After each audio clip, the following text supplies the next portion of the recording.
In the winter of 1869 and into 1870, William James was 27 years old, living in his parents' house in Cambridge, and falling apart. He had abandoned medicine after years of training. He had tried painting and abandoned that too. He was plagued by back pain, eye strain, and a digestive misery he could never quite resolve. But the deepest thing, the thing he recorded in his diary in language of almost unbearable precision, was something else entirely. It was the disappearance of himself. James described the experience as a horrible dread. There was no particular object for the fear. It was not fear of death, or poverty, or ordinary failure. It was more fundamental, a sense that the ground beneath his identity had given way, that the self which had always felt like a stable home was revealed to be a construction, contingent, fragile, resting on nothing he could trust. The world looked the same. He looked the same in the mirror. But something essential had gone out of things, some animating certainty had drained away, and he did not know if it would ever return. James later described a similar state in the Varieties of Religious Experience, published in 1902, attributed to a fictional French correspondent, but most scholars are convinced the passage was autobiographical. The image he used was of an epileptic patient he had once seen in an asylum, a greenish-skinned young man, entirely vacant, sitting wordlessly in a corner.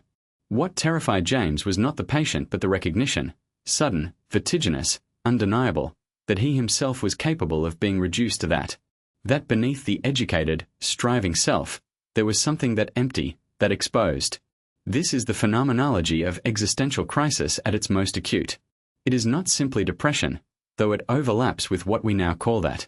It is specifically the loss of the organizing sense of self, the feeling that the I who moves through the world has become transparent, unreliable, without substance. Philosophers have written about this from the outside, in careful academic prose. James wrote about it from inside, in real time, with no guarantee of recovery. That is what makes his accounts so valuable in the literature of the mind. What makes James's crisis particularly rich for our purposes is what it reveals about philosophy and lived experience.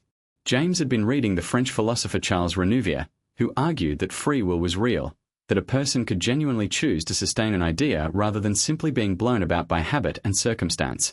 On April 30th, 1870, James wrote in his diary what has become one of the most famous passages in American intellectual history.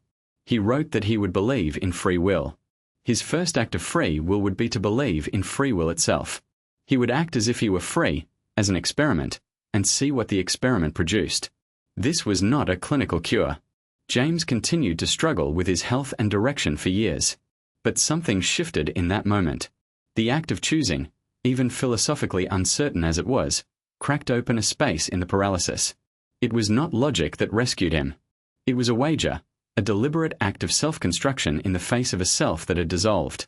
He chose to act as if the self were real and free, and in the acting he began to discover that this was, in some meaningful sense, true. Here James anticipates what existentialist philosophers would develop decades later.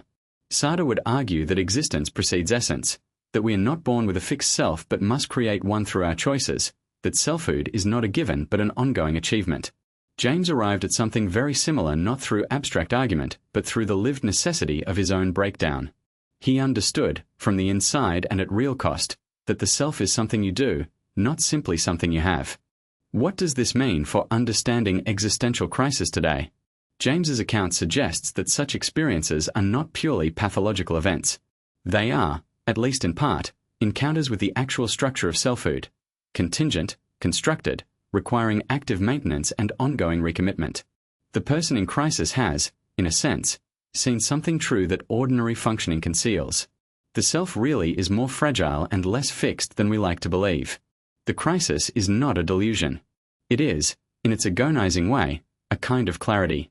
The path out, for James, was not the recovery of the old self but the construction of a new relationship to selfhood, one that acknowledged its constructed nature and worked with it rather than against it. He stopped waiting to feel like himself again. He began acting as if he could choose who to be, and discovered through the acting that this was enough to begin with. His philosophy of will, his pragmatism, his entire mature intellectual project, all of it grew in the soil of that winter in Cambridge when he sat in his parents' house and watched his sense of self come apart. The crisis was not a detour from his real work. It was its hidden foundation, the ground from which everything that followed grew. Subscribe to The Psychology of William James to explore more of his timeless ideas.